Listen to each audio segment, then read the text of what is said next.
Ebola was in the news throughout 2014 from the recent outbreak in Africa and in America. Because of propaganda and social media, people's understanding of Ebola is very flawed. They will even make jokes about this horrible disease, saying things like their friends out from school has Ebola, even if it's just a cold.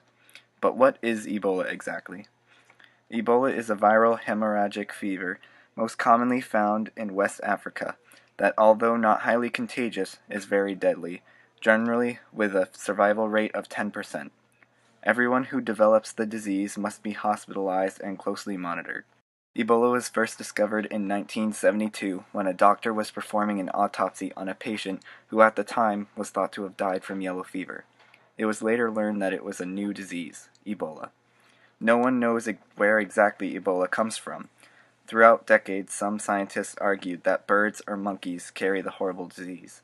Others argue that bats carry the virus, and, according to some recent studies, they may be right.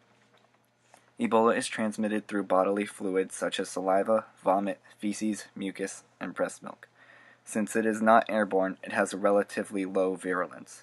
When contracted, its symptoms include unexplained hemorrhaging and bruises, muscle aches, vomiting, mental confusion, and severe headaches.